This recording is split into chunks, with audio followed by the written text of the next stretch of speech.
What gets your children motivated to move? So today we're going to be talking about activities to keep your kids busy and moving, because as they get older, if you haven't already implemented some movement and a habit of them getting up and getting going and reducing kind of the digital screen time that they're already consuming too much of, you're going to have problems. Join me for this conversation.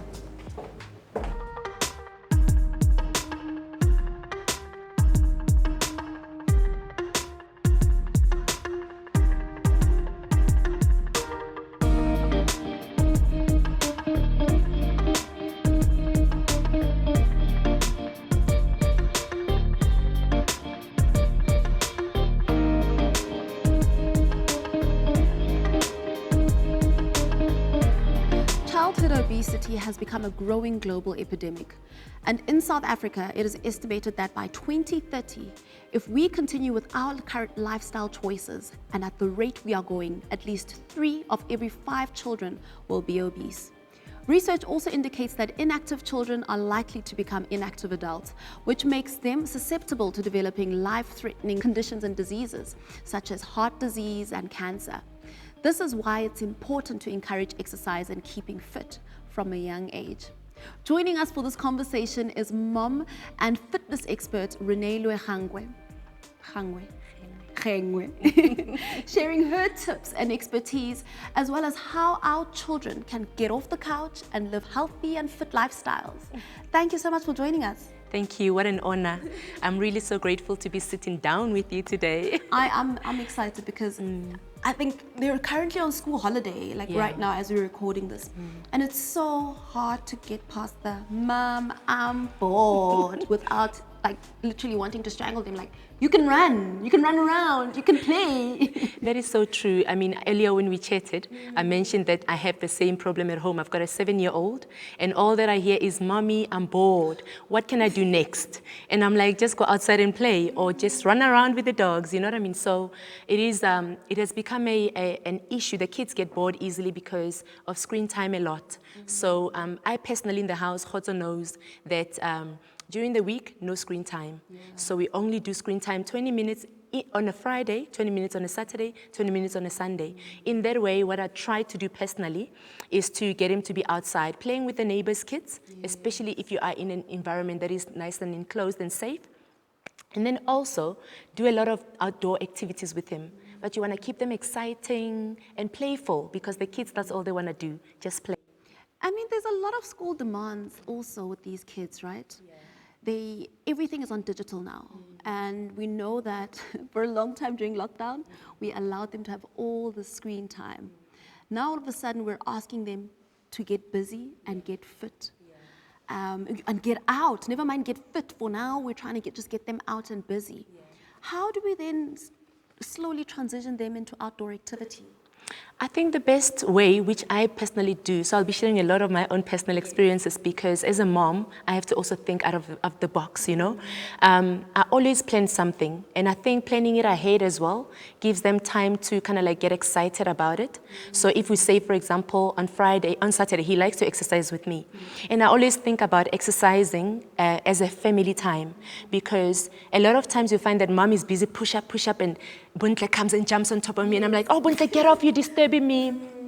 Instead, engage them and say, "Come, let's do it together." Let them count for you and things like that. So I find that when we plan an activity ahead of time and say, on Saturday, we're going to boot camp together. He's also being 7, he starts counting down the days. So there's a little bit of excitement in it. So this is what I do usually, and I think it really just helps. And also doing the things with them that are playful, because really, they just want to play. And it's important to move, right? How do we also get our minds past, as parents, past this thing of umntanam is not a sports person, umntanam is not a busybody, we still want to motivate them to get moving, right? Absolutely, because I think if we get to actually let them be, we will never get them to start moving. But let whatever the activity that you are going to do, let them be part of it.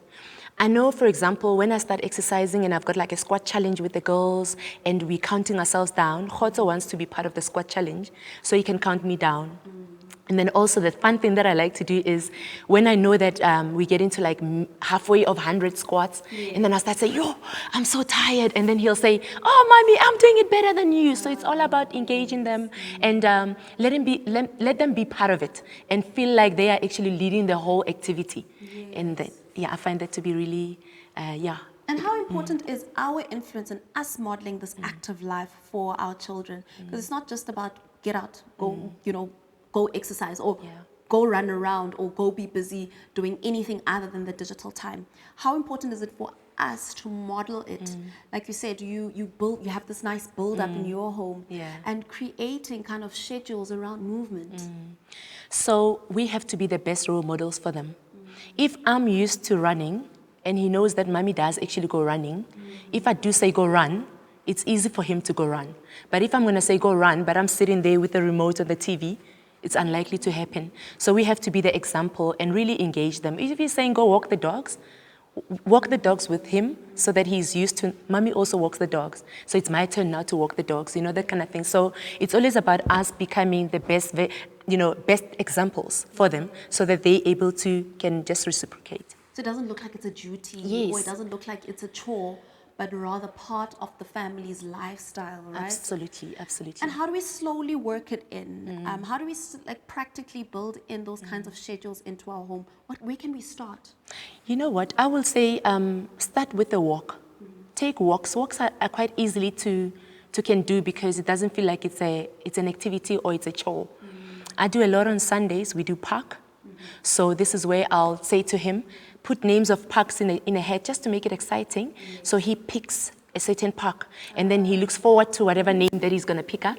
And then from there, let it, always just let it be an activity that you're going to let him lead it.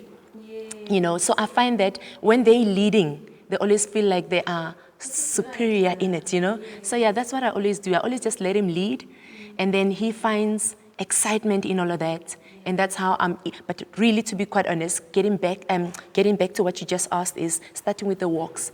From the walks, then you start identifying other things that you can do. This past Saturday, we had a nice activity at the Westleaf Stairs, and I was quite excited to see moms with their kids on there. So you want to do things like that. Say we're going to go and climb stairs and show them pictures of the stairs and what happens. They're pictures of people actually walking those stairs. Then they're excited and they want to try it themselves, and they start really building it up to there. And maybe even adding a nice treat at the end of the walk, so that they kind of like Hotel loves ice cream. I know that I'll say, let's go walk, and then we'll actually go out for ice cream. So like something like that, the kids just want something that really is exciting. Yeah. I mean, there's children who are completely disinterested in physical activity. How do you then encourage your child who's just not interested in physical activity, who's just not as active as all the other children, to join you or to start doing some stuff or to start moving? I'm thinking about it right now because mine is active, so can you imagine? So I think maybe what I would do is I'll do little rewards to say, if you go walking with me, like I do a little bit of stars, and then I plug them star charts. So like I'll do a reward around there to say, when you do 20 push-ups with me a day, you get a star. At the end of your stars, you get a treat. So I think that's what I would do, having not experienced a child that's not active, having to think out of the box right now would be exactly that. I think a treat, we are active on a Saturday, we have a treat. Yeah, I think I'll do it like that. And the importance of tying in nutrition to physical activity, how important is it? Because it was kind of tricky during lockdown. Yeah, I know. During lockdown, I think we let go of a lot. I also did, because we actually ran out of ideas of what to do with the children in the house. So, but luckily for me, running online sessions, he was part of my online sessions.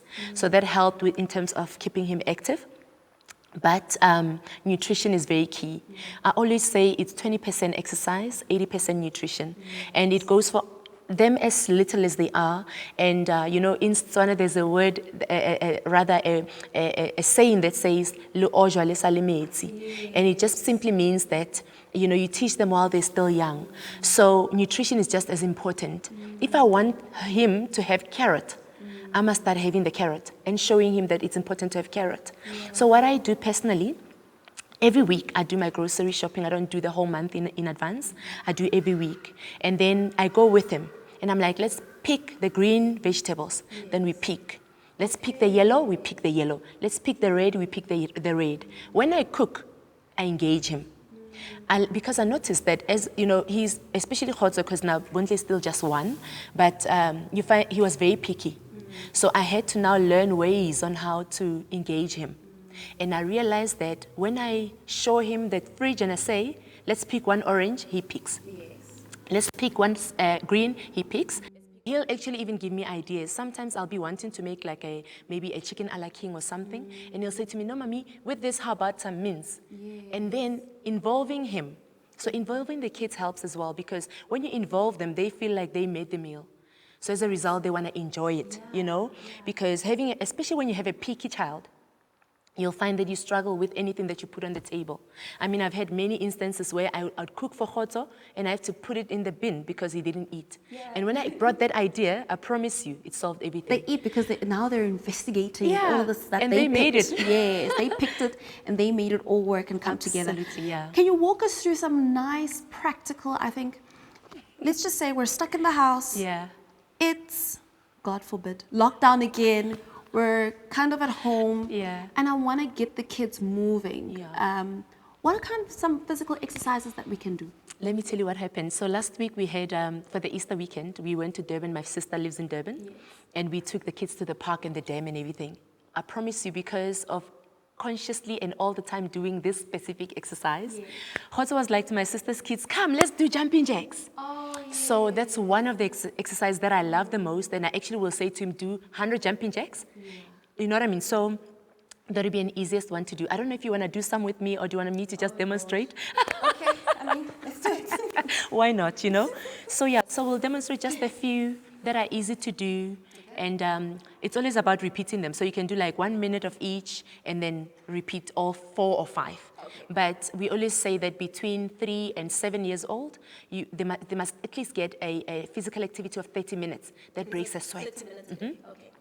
So meaning, let them run around everywhere, let them run around. So with this kind of thing, maybe you can do like 20 minutes and then let them have the rest of the time doing other things outside. Okay. Playing with a dog or playing with friends. Okay. Yeah. So we're gonna do jumping jacks? Are you ready? I'm excited as well. Awesome. So jumping jacks is just side by side like that. Is that okay? We're gonna do 10 of them. Okay. And then we're gonna do something else. 10. Everything we're gonna do 10. I'll count. Okay. Okay. Great. Ready? Okay, let's go. 10, 9, 8, 7, 6, 5, 4, 3, 2, and 1. Beautiful. Now we're gonna do some skaters. So just go side, side, side. Is that okay? Awesome. Are we ready? We'll start that side. Just like this. It's like 1. We'll do it slowly so you catch it. That's how you do it with the kids anyways, because you want to show them, right? 3, there. 4, there. 5, there. I should have said 5 only. 6, 7, there we go. 8, there. 9, there. One more. 10 and 10. Beautiful. And then now another one. Easy. Running on the spot. 10, 9, 8, 7, 6, 5, 4, 3, 2, and 1. I'm breaking a sweat. I don't know about you. Can you see? So those 3 exercises, they're easy, but also they like to do squats. They like to do squats, absolutely. So we can do 10. I'm also huffing and puffing. Let's go for 10. That's a 10. 9, 8, 7, 6, 5, 4, 3, 2, and 1. When you squat, you want to keep your back straight and you want to always just go upright. Okay, and then one more is a walk to the kitchen. And then you'd walk following one another in a lunge. Do you want to follow me to the kitchen? Our short kitchen starts here. There, 1. Then we can count 3, and then we turn 3. Beautiful. 4, 5, and 6. And then we do last 4, 7, 8, 9, one more coming back. And 1, beautiful. So that's 5 exercises that I showed you. Yeah. Imagine doing a minute of each. Okay. Times 5.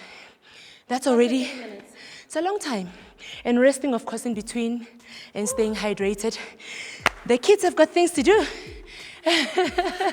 Yeah. Yeah, that felt like a proper workout. A serious one, right? Yeah. This was quite the workout already. Yeah. And how long was that? Like, that was like 5 minutes? Less than that. Times that by a few extra minutes. Exactly. And you have a full workout. You have sleeping babies at 8 o'clock. And you can have your me time. Thank you so much for the session, Reneilwe. Truly appreciate it. Thank you so much for the opportunity. Try this at home with your kids, and you're guaranteed a good night's rest. Until next time from the Sit Down Parenting. Cheers.